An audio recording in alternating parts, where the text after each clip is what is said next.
नमस्ते, मेरा नाम शुभम है और आप मुझे ब्रेन ऑफ बिहार पे देख रहे थे। हमने जो पिछले महीना में आरटीआई लगाया था सीआरसीएस पोर्टल पे, उसका रिप्लाई 9 तारीख को आ गया, मतलब कल आ गया। उसमें बहुत बड़ा एक चीज़ चेंजेज हुआ है, उसी को सुधारने के लिए हम ये वीडियो बना रहे हैं। क्योंकि जो आरटीआई हमने जनवरी महीना में लगाया था, उसमें एक चीज़ का खुलासा हुआ था जो कि काफ़ी वायरल हुआ कि पोर्टल पे टोटल एक्सपेंसेस हो गया है 245 करोड़, जबकि टोटल डिसबर्समेंट 229 करोड़। चूंकि हमने आरटीआई लगाया था, पूछा था कितना एक्सपेंस हुआ, तो आरटीआई में वही जवाब आया, हमने भी वही बताया आप लोगों को। इसमें कहीं दो राय नहीं। हम अपना रीचेक किए कि कहीं हमसे तो गलती नहीं हो गया बोलने में। तो हमने सवाल भी पिछले आरटीआई में भी सही पूछा था कि पोर्टल को मेंटेनेंस में कितना खर्चा है, टोटल कितना एक्सपेंस हुआ है। उसका जवाब में दिया था सीआरसीएस ने कि 245 करोड़ रुपया खर्चा हुआ था और 229 करोड़ रुपया भुगतान हुआ था जनवरी तक। लेकिन हमको कुछ कंफ्यूजन था, तो हमने फिर से एक बार रिमाइंड किया और थोड़ा डिटेल लेने की कोशिश की थी पिछले आरटीआई में कि क्या है मैटर एक्चुअली। इस बार करेक्टेड डाटा दिया गया है सीआरसीएस को, जो कि काफ़ी चौंकाने वाला है। 245 करोड़ नहीं खर्च हुआ है पोर्टल मेंटेनेंस में। पिछले बार जो जवाब दिया गया था वो टोटल इंक्लूडिंग रीपेमेंट था। हमने देखा कि आखिर गलती सीआरसीएस की तरफ से हुआ कैसे। उनको लिखना चाहिए था कि 245 करोड़ जो दिया जा रहा है इंक्लूडिंग 229 करोड़। वहां पे बाइफरकेट करके नहीं बताया गया। और इस बार वाला जो आरटीआई है उसमें पहला चीज यही बताने वाला है कि पोर्टल पे मात्र 38 करोड़ रुपया ही खर्चा हुआ है। 37 करोड़ 97 लाख रुपया पोर्टल मेंटेनेंस में और जज साहब के सैलरी में सब मिला के, जिसमें नाम भी दिया गया है कि जो जज साहब हैं उनका सैलरी और प्लस जो ओएसडी स्पेशल ऑफिसर जो चारों सोसाइटियों के हैं, मात्र उन लोगों का ही सैलरी इसमें दिया जा रहा है। ये एक बड़ा अपडेट है। टोटल 6 क्वेश्चन थे मेरे, जो कि जनरल आप लोग भी सोच रहे होंगे कि सीआरसीएस से पूछे, वही मेरे दिमाग में चल रहा था। हमने उसको जानने की कोशिश की, बहुत सारा जवाब दिया गया है, बहुत सारा नहीं दिया गया है। इस वीडियो में उसका हम बात करेंगे। 6 क्वेश्चन को हम आप लोग को दिखाएंगे भी और क्या जवाब आया है वो हम आप लोग को बताएंगे। और एक दो अपडेट है कि क्यूसब का आज ही डेट है। एनसीएलटी के ट्रिब्यूनल में क्यूसब का हमने आप लोग को बताया था कि जो कॉर्पोरेट इंसॉल्वेंसी का जो चल रहा था, जिसपे स्टे दिया हुआ था, उसका आज हियरिंग है एनसीएलटी में, और केस लिस्ट भी हो गया है। और हियरिंग में क्या आता है हम आप लोग को अगले वीडियो में अपडेट करेंगे। अभी आप लोग क्यूसब से रिलेटेड कोई जानकारी अभी हमारे पास नहीं है। पिछले 1.5 महीना 2 महीना के बाद ये डेट पड़ रहा है। इसके पहले भी सहारा ने टाइम मांग लिया था। तो अब ईडी के छापा पड़ने के बाद पहली बार किसी केस की सुनवाई हो रही है सहारा इंडिया से रिलेटेड, वो भी आज। अब देखने वाली बात है कि आपदा को अवसर में कैसे बदलती है सहारा। क्योंकि एक सेबी से केस हुआ तो उसके चलते आज 12-14 साल से खींच रही है। वो आपदा था सहारा के लिए कि सेबी ने इस पे शिकंजा कसा, लेकिन इसको अवसर बना के ये और 1 लाख करोड़ रुपया उठा ली मार्केट से, उसी के बहाने कि जब सहारा से भी विवाद खत्म हो जाएगा तो हम भुगतान सही तरीके से करते रहेंगे, तब तक आप लोग काम चलाइए और मार्केट से पैसा उठा के रोटेशन करिए। तो अब इस बार ईडी का छापा पड़ा, तो इस आपदा को अवसर के रूप में बहुत सारा अवसर है इसके पास, लीगल कंसल्टेंट भी है इसके पास। बोल देगी कि सारा डाटा ले गया ईडी वाला, ना मेरे पास हार्ड डिस्क है ना कुछ है, हम कहां से दें। तो ये अवसर हो गया इसके लिए। तो देखना है कि इस बार भी डेट ही आज लेती है या कि कुछ इसमें आगे फर्दर प्रोसेस होता है। वैसे ही पोर्टल का हाल है, पोर्टल फेल है, लेकिन डाटा मैच नहीं कर रहा है। उसमें भी हो सकता है कि जब 1.5 साल में नहीं कुछ डाटा प्रोवाइड हुआ सही तरीके से, मैचिंग का सिस्टम जो है वो सही नहीं हुआ, तो अब तो ईडी का छापा ही पड़ गया, जिसमें मीडिया रिपोर्ट आ रहा है कि लमसम 3 करोड़ रुपया कैश मिला, 700 कंपनियों का दस्तावेज मिला जो संदिग्ध है, और 12 पेन ड्राइव में डाटा लेके गई है ईडी, और टोटल 20 कंप्यूटर का हार्ड डिस्क निकाल के लेके चली गई है। ये मीडिया रिपोर्ट है और ये सही होगा, क्योंकि एक मीडिया का नहीं है, 3-4-5 मीडिया जो भी आना चाहिए था वो आ गया। हाँ, सहारा मीडिया ने नहीं छापा होगा कहीं, सहारा क्यों छापेगी। लेकिन बहुत महानुभाव इसमें भी दिमाग लगा रहे हैं कि ईडी क्यों नहीं प्रेस रिलीज कर रही है, कुछ नहीं है, हो सकता है किसी और कंपनी का जांच हो। तो इस भ्रम में आप लोग नहीं रहें, सही जगह पे सही ठिकाने पे ईडी ने छापा मारा है और सही दस्तावेज भी उसको मिला होगा। रहा बात प्रेस रिलीज की, तो प्रेस रिलीज आने में दो कारण से लेट हो सकता है। पहला, या तो कुछ नहीं मिला होगा तो नहीं आया, बड़ा मैटर नहीं है। दूसरा कि बहुत सारा चीज ऐसा मिल गया जिसको कंपाइल करने में समय लग रहा है। अभी 700 कंपनियों का जिक्र हो रहा है, तो कहीं ना कहीं ईडी बयान दी होगी, मीडिया वाले लोग उनसे पूछे होंगे, या इंटरनल ही सूत्रों के हवाले से ही मीडिया संपर्क में रहती है हर एक डिपार्टमेंट के, और बताना भी है उन लोगों को, मीडिया को, क्योंकि मीडिया के माध्यम से इन लोगों तक खबर पहुंचेगी। तो ऐसा नहीं है कि छापा नहीं पड़ा था, छापा पड़ा है, सब कुछ सही तरीके से। हाँ, देरी हो रहा है तो देरी हो सकता है कि बहुत बड़ा मामला हो, और इतना डाटा को कंपाइल करने में SFIO 3 साल से जांच कर रही है, तो ईडी भी प्रेस रिलीज करने के पहले अगर समय ले रही है तो मामला गंभीर है। और 6 ठिकानों का जिक्र है, और केवल एक जगह का बयान मीडिया में आया है कि लखनऊ से इतना प्राप्त हुआ। बाकी जगह को कंपाइल करना और 700 कंपनियों का नाम का एंट्री और जांच करना, 700 कंपनियों में अगर डायरेक्टर सब मिला के एक कंपनी में एक आदमी 20 कंपनी में डायरेक्टर हो सकता है, तो कम से कम 100-200 की संख्या में डायरेक्टरों का नाम आ सकता है, जो कि डायरेक्टर हो, स्टाफ को छोड़ दीजिए। 700 कंपनी चलाने के लिए कम से कम 200 आदमी चाहिए जो कि डायरेक्टर लेवल का हो कंपनी में। तो इन सब का नाम आएगा, या चार्जशीट अगर दाखिल करती है ईडी, तो आगे केस चलेगा और फर्दर इन्वेस्टिगेशन जारी रहेगा कि इन्होंने फंड डाइवर्ट किया तो कहाँ लेके गए, और भुगतान के लिए क्या ईडी पैसा रिकवरी करा के कराएगी नहीं कराएगी, ये मामला कोर्ट का है। लेकिन शिकंजा इन पे कसना जरूरी था, जिसके लिए हम लोग वीडियो बना रहे थे, वो हम लोगों का सफल रहा। वीडियो बनाने का हम लोगों का मकसद यही था, हम बनाए, चाहे बहुत लोग बोलते हैं सहारा के अगेंस्ट में, और सच्चाई बोलते हैं, क्योंकि यूट्यूब ही है जो कि सहारा को रोका है। अगर 2010 में रियल एस्टेट और हाउसिंग के समय यूट्यूब का ये स्कोप रहता तो इतना बड़ा गबन नहीं होता। एक 24,000 करोड़ का मैटर था, 24 से उसका विथ इंटरेस्ट जोड़ा जाता था तो 36,000 करोड़ रुपया होता।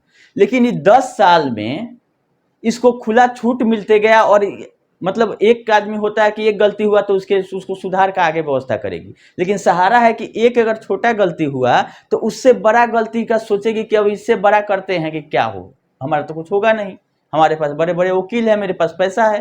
तो अब ये डूबता हुआ सूरज हो चुका है, उस समय उगता हुआ सूरज था। डूबते हुए सूरज को कोई सलाम नहीं करता है। तो अब इसका देखिएगा कि बुलडोजर चलने का बात आ रहा है सहारा सिटी में, सहारा शहर जो है, तो तरह तरह के लोग अपना अपना पल्ला झाड़ रहा है और अपना हिसाब किताब देख ले रहा है कि जल्दी इससे निकलो, नहीं तो कुछ हाथ लगने वाला नहीं है। जबकि उसकी सच्चाई भी हम आप लोग को बता देते हैं। टोटल सहारा शहर 270 एकड़ में फैला हुआ है, जिसमें से 170 एकड़ जमीन जो है वो लखनऊ म्युनिसिपल कॉरपोरेशन ने लीज किया था 1994 में, और जो 100 एकड़ किया है वो लखनऊ डेवलपमेंट अथॉरिटी LDA ने किया है। तो जो रिन्यूअल जिसका ड्यू था जो 95 में जो हुआ उसका है, तो वो बोली है कि रिन्यूअल हम नहीं करेंगे, कि जो टर्म एंड कंडीशन था उसको आपने नहीं माना। सीधा बात है कि डूबता हुआ सूरज है, कहीं कोई इसके पास माल पानी है नहीं, ये मैनेज नहीं हो पा रहा है, सीधा अपना संपत्ति ले रही है, और सब डिपार्टमेंट वाले भी घबराए हुए हैं कि ईडी लगी हुई तो कहीं ना कहीं अगर बीच में कुछ ले दे के अगर हम लोग सेटल करते हैं तो हम लोग भी नप जाएंगे। तो कोई इसके साथ अब खड़ा नहीं होना चाह रहा है, कुछ मूर्खदानियों को छोड़ के। लेकिन उनके लिए हम लोग क्या कर सकते हैं, समझाना था समझा दिए।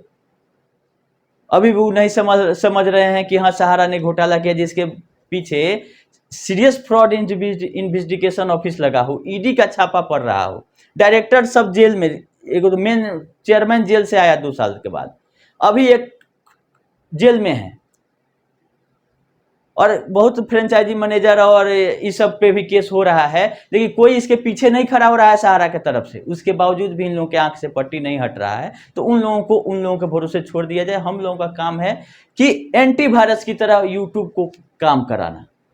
एक आदमी आते हैं जो ज्ञानदान पे वो बोलते हैं कि एंटी वेनम देंगे, तो हम लोग एंटीवायरस की तरह काम करते हैं। सहारा रूपी वायरस को हटाने के लिए एंटीवायरस आप लोग डाल के रखिए, और एंटीवायरस यूट्यूब है, यूट्यूब पे जो लोग भी सहारा के बारे में बता रहे हैं वही बचाएगा इससे।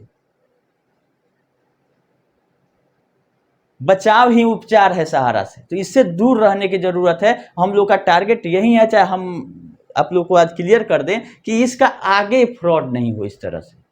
अगर कुछ ही तेरी दुनिया मेरी दुनिया कुछ लाए तो उसको नहीं चलने देना है, क्योंकि पहले जब तक भुगतान नहीं हो जाता है ब्याज समेत सारे लोगों का, तब तक नया बिजनेस क्या।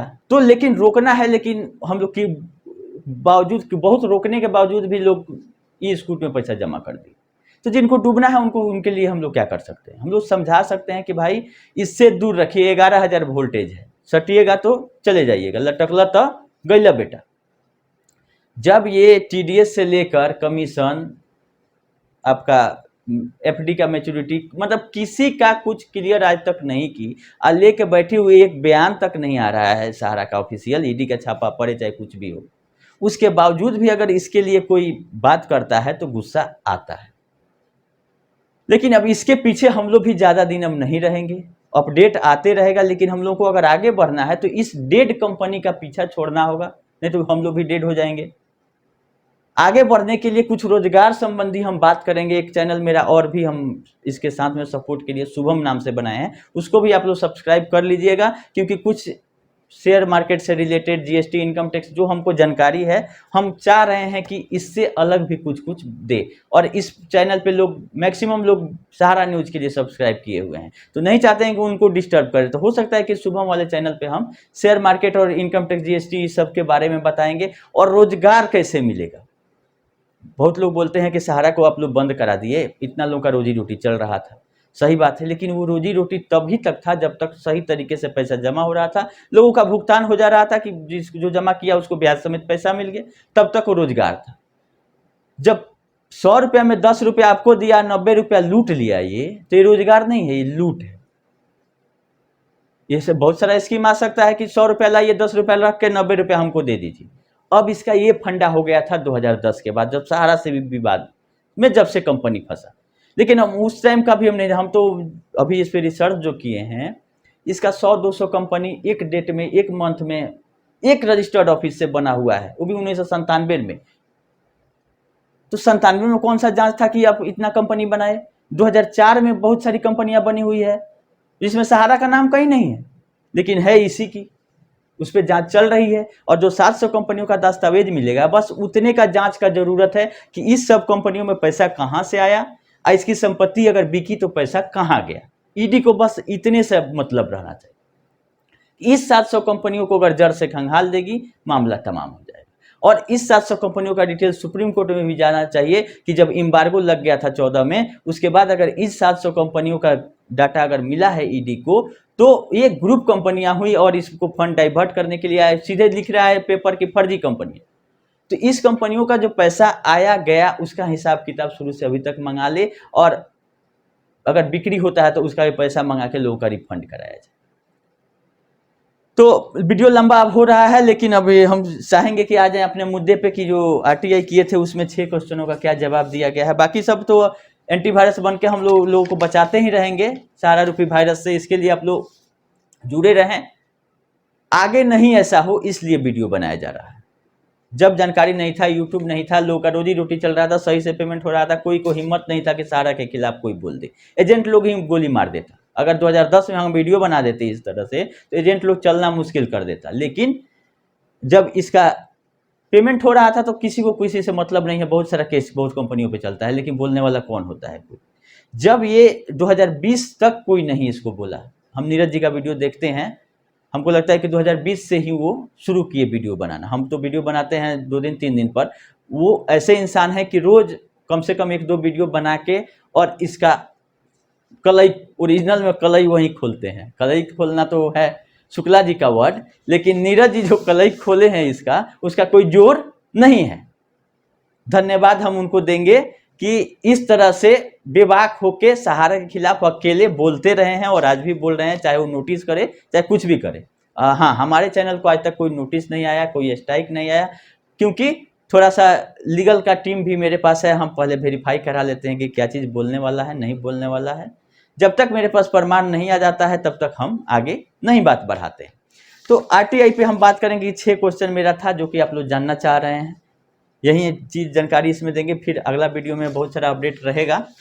तो इसमें हमने सबसे पहले पूछा था कि कितना क्लेम आया, और एक फॉर्मेट हमने दिया था कि सहारियन और ये चारों जो सोसाइटी है उसका सोसाइटी वाइज क्लेम नंबर बताइए, कितना क्लेम आया, कितना प्रोसेस किए, कितना का भुगतान हुआ, सोसाइटी वाइज। फॉर्मेट भी आपको हम लोगों को स्क्रीन पर दिखाते रहेंगे, लेकिन CRCS बोल दिया कि इस फॉर्मेट में हमारे पास डाटा उपलब्ध नहीं है। हमें कोई बात नहीं, लेकिन मोटा मोटी बता दिया है आज का स्टेटस। मोटा मोटी यही बताया है कि अभी तक जून तक का ये डाटा है, और 3.53 मतलब 3,53,00,000 क्लेम आए हैं। तब बहुत लोग बोलेंगे कि 1,22,23 लाख ही क्लेम हुआ है।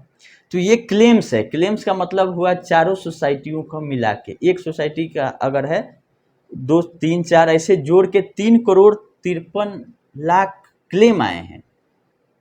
और नंबर ऑफ डिपोजिटर कितने होंगे, वहीं जो पोर्टल पे सीरियल चल रहा है 1,23,00,000। तो ये क्लेम की बात हो रही है यहाँ पे कि 3,53,00,000 क्लेम्स आए हैं, जो कि हमारे हिसाब से चारों सोसाइटियों का अलग अलग जोड़ा जाए तब, क्योंकि अगर एक आदमी का चारों सोसाइटी में है तो डिपोजिटर तो एक हुआ, लेकिन वो चारों सोसाइटियों में क्लेम जाएगा। चारों सोसाइटियों के अलग अलग OSD और सिस्टम बनाया गया है, तो हर एक सोसाइटी का अपना अपना क्लेम हो जाएगा। तो इस चारों जोड़ के हमको लगता है कि ये बताया जा रहा है फिगर। और टोटल 85,806 करोड़ का क्लेम आया है जून तक का, ये बात है 85,806 करोड़, जबकि रिफंड हुआ है 340.46 करोड़, मतलब 340-50-41 करोड़ रुपया रिफंड कर दिया जा चुका है, और 3,91,000 लोगों को ये पैसा दिया गया है। हम अपने यहाँ पे लिखे भी हैं कि 3,40,00,000 रुपया 340 करोड़ रुपया डिसबर्स हुआ है 3,91,000 लोगों को। ये दो डाटा हो गया। तीसरा जो सुधार की जरूरत है, हमने जो बताया था कि 245 करोड़ पोर्टल के एक्सपेंस में चला गया, वहीं RTI चारों तरफ घूम रहा है, सुप्रीम कोर्ट तक भी गया, लेकिन ये डाटा गलत प्रोवाइड किया गया, गलत तरीके से किया गया CRCS के द्वारा। अभी एग्जैक्ट चीज बाइफरकेट करके दिया गया है कि टोटल जो 5,000 करोड़ था, हमने पूछा था कि टोटल कितना बैलेंस है क्लोजिंग बचा हुआ, तो वो नहीं बताया गया है, लेकिन ये बता दिया गया कि टोटल एक्सपेंस आपका 378 करोड़ 43 लाख रुपया अभी तक हो चुका है, जिसमें 240 करोड़ शामिल है रिफंड भी, और पोर्टल मेंटेनेंस में जो है 37 करोड़ 97 लाख रुपया खर्चा है, जो कि बात हो रही थी कि भुगतान से ज्यादा पोर्टल मेंटेनेंस में कैसे जा रहा है। तो क्लियर इस बार कर दिया गया है बाइफरकेटेड कि 37 करोड़ 97 लाख रुपया ही मेंटेनेंस में खर्चा है, और वो भी यहाँ लिखा गया है जस्टिस श्री R सुभाष रेड्डी का सैलरी भी इसमें शामिल है, और जो 4 OSD हैं उनका भी तनख्वाह है। और हम एक चीज पूछे थे कि कितने लोग इन्वॉल्व हैं सहरसा CRCS रिफंड पोर्टल में, तो ये नहीं बताया गया है, इसमें इसकी जानकारी नहीं दी गई है। ये बोला गया है कि हाँ कोई एक्स्ट्रा रिक्रूटमेंट नहीं हुआ, कोई हायरिंग नहीं हुआ, कोई बहाली नहीं हुआ है सारा CRC रिफंड करने के लिए CRCS के विभाग में। हमने पूछा था कि अगर बहाली हो गया तो अगर 100-200 आदमी वेरीफाई मैनुअली कर रहे हैं कि कंप्यूटर से कर रहे हैं, ये भी पूछा गया है हमारे द्वारा। तो इसमें ये बताया गया है कि मैनुअली कुछ नहीं है, सब कंप्यूटर बेस्ड ऑनलाइन सिस्टम है, और कोई मतलब फिजिकली हम लोग नहीं कर रहे हैं, सब ये ऑनलाइन सिस्टम है, ऑनलाइन ही वेरिफिकेशन हो रहा है। लेकिन फिर इसमें बात ये उठता है कि ऑनलाइन जब वेरिफिकेशन कंप्यूटर कर रहा है, आदमी नहीं करेगा मैनुअली, तो सिग्नेचर मिसमैच कैसे भेजेगा कि आपका सिग्नेचर नहीं मेल खाता है। इसका मतलब कि सिग्नेचर मिसमैच सहारा की तरफ से दिया जा रहा है,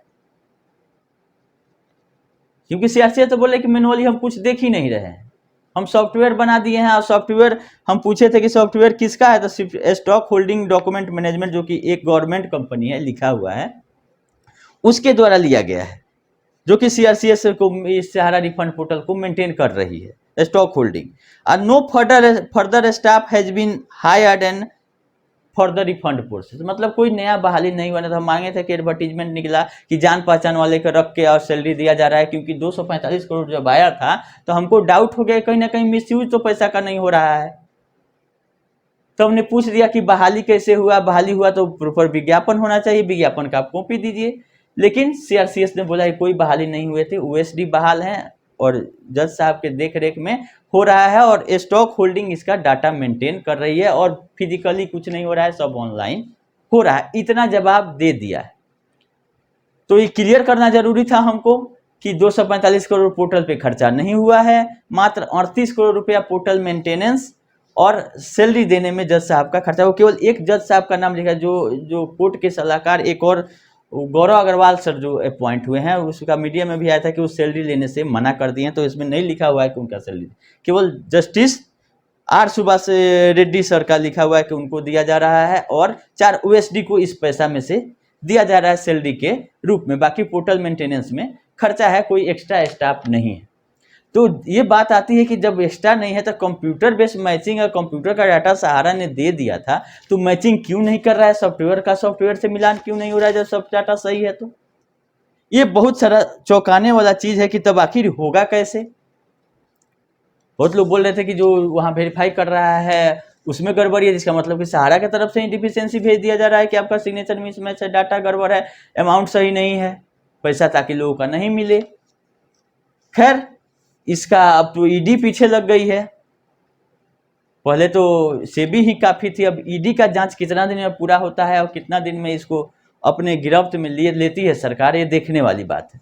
तो यही छोटा छोटा अपडेट था, तो सोचे कि आप लोगों को आप बता दें। अब हमको आदत नहीं है कि हर एक 10 मिनट पर आके आप लोगों को वीडियो बताएं, वीडियो थोड़ा लंबा हो जाता है, लेकिन जानकारी मेरी रहती है कि सारा हम कोशिश करते हैं कि जितना है हम एक बार में ही आप लोगों को बता दें। और 1-2 दिन का टाइम रहता है, आप लोग अभी टाइम नहीं मिले बाद में देखिए, इसीलिए भरपूर समय दिया जाता है कि जितना मेहनत लगता है हमको बनाने में, तो हम ये नहीं कोशिश करते हैं कि अगला वीडियो डाल के हम पिछला वीडियो को अपने, क्योंकि अगर अगला वीडियो आप डाल देते हैं तो पिछला वीडियो को यूट्यूब रिकमेंड नहीं करता है। तो अगर हम उसमें अगर अच्छी जानकारी दे रहे हैं तो हम चाहते हैं कि सब लोग तक वो पहले वीडियो पहुंच जाए, तब हम दूसरा वीडियो आप लोग तक लेके आए। अगर कोई इन्फॉर्मेशन भी रहता है तो कोशिश करते हैं कि 1-2 दिन बाद ही दिया जाए। खैर, ईडी वाले में अभी प्रेस रिलीज का इंतजार हो रहा है। अभी कितना बड़ा जांच है कि प्रेस रिलीज में 8 दिन लग रहा है, तो हम देखे पिछला वेबसाइट पे कि बहुत सारा प्रेस रिलीज 8 दिन 10 दिन बाद भी आ रहा है ईडी के पोर्टल पे। तो इसमें घबराने वाली बात नहीं है, छापा पड़ा है, सब कुछ सही है, मीडिया में आया है वो भी सही है, और प्रेस रिलीज भी आएगा तब जाके क्लियर होगा कि कितना का सीजर हुआ है और क्या क्या डॉक्यूमेंट मिली है और आगे कौन कौन लोग पकड़े जाएंगे, नाम भी जरूर आएगा। उम्मीद करते हैं कि सहारा से आप लोग को बचाने में हमारा सहयोग रहेगा कि आगे आप लोग नहीं ठगाए, और इसके अलावा भी कोशिश करेंगे कि जो जानकारी हम दे सकते हैं आप लोग को फाइनेंशियल टैक्सेशन से रिलेटेड और रोजगार संबंधी भी हम लोग कुछ चर्चा कर रहे हैं, उस पर कुछ आगे बात बढ़ेगी तो हम आप लोगों को बताएंगे। हमसे जुड़ने के लिए आप लोग फ़ोन नहीं करें, ग्रुप में जुड़ जाएं, जो कि टेलीग्राम ग्रुप भी है और ये व्हाट्सएप ग्रुप भी है, लिंक हर एक वीडियो के डिस्क्रिप्शन में रहता है। जुड़ के रहिएगा तो जूम मीटिंग करेंगे तो हम लोग आपस में बात भी कर लेंगे कि आगे हम लोग को कैसे काम करना है, ताकि लोगों का रोजी रोजगार जो गया है उसको सही तरीके से, सहारा के तरीके से नहीं, फ्रॉड नहीं करते हुए भी बहुत सारा रोजगार दिया जा सकता है, और सही तरीके से ही थोड़ा फायदा कम कमाते हुए ही बहुत लोगों का रोजी रोटी फिर से चालू किया जा सकता है। ऐसा नहीं है कि सहारा चली गई तो अंत हो गया रोजगार का। बहुत सारे नए अपॉर्चुनिटी मार्केट में हैं, उस पर हम लोग विचार कर रहे हैं। आप लोग जुड़े रहें, केवल सहारा का अपडेट देने के लिए चैनल नहीं है, बहुत सारा चीज इस पे आएगा आगे। अभी ये मैटर हाईलाइटेड था, लोगों को बचाना था, लोगों को समझ में नहीं आया, लोग भ्रमित कर रहे थे इधर उधर के, तो जरूरी था कि एक आध वीडियो सप्ताह में 5 दिन 4 दिन पर दिया जाए, ताकि जो बीच का भ्रम है वो दूर हो जाए। हाँ, एक चीज हम भूल गए थे कि सहारा शहर वाला जो बुलडोजर का बात था, तो एलडीए वाला जो डीड है उसको रिन्यूअल का बात हो रहा है कि वो कैंसिल होगा।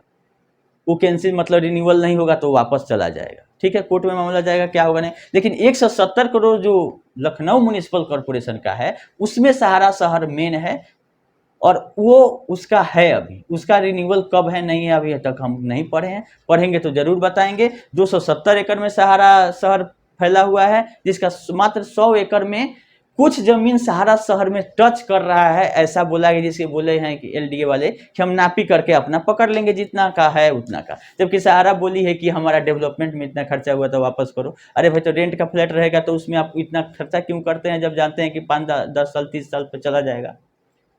तो रिन्यूअल का गारंटी थोड़ी है कि रिन्यूअल आपका 30 साल के बाद होगा ही। तो ये सब भरमाने वाला काम इसका शुरू से रहा है, एक बार का नहीं है। तो सहारा शहर पे बुलडोजर नहीं चलने जा रहा है। कुछ जमीन उसका पार्ट अगर रिन्यूअल नहीं होता है तो चला जाएगा। और जो लखनऊ म्यूनिसिपल कॉर्पोरेशन का 170 करोड़ है, उसमें घर बनाने का भी परमिशन था, मात्र 40 एकड़ उसमें जमीन देना था उसको ग्रीन बेल्ट के लिए, बाकी पे रेसिडेंशियल बनाने का ऑर्डर था, वो की वैलिड बना हुआ है। तो कैसे ढहेगा? तो जो सही चीज़ है वो बताना है, चाहे वो सहारा के पक्ष में हो, नहीं पक्ष हो, ज्ञानदानी लोग उल्टा समझे उसको, लेकिन फैक्ट जो है वो आप लोगों के बीच रखना है, मेरा यही काम है। कहीं बुलडोजर नहीं चल रहा है, कुछ जमीन अगर जाएगा सहारा शहर में तो वो अपना लेगी एलडीए, तो नापी का चीज़ है। जब मीडिया रिपोर्ट में भी आ रहा है कि नापी होगा तो क्लियर होगा, लेकिन बहुत लोग बोल रहे हैं कि 100 एकड़ में ही है सब खत्म। नहीं, 270 एकड़ में 100 एकड़ का नहीं हुआ, 170 एकड़ उसका है। अब वो भी लीज पर है, ये भी है, तो लीज कितना दिन का है, आगे 30 साल के लिए रहता तो बिल्डिंग तो बनता नहीं। तो इसको अब अंदर खाने से जब तक खबर नहीं मिल जाती है तब तक बताना ठीक नहीं है। जैसा अपडेट रहेगा हम करते रहेंगे, अभी के लिए इतना ही। चलिए, धन्यवाद।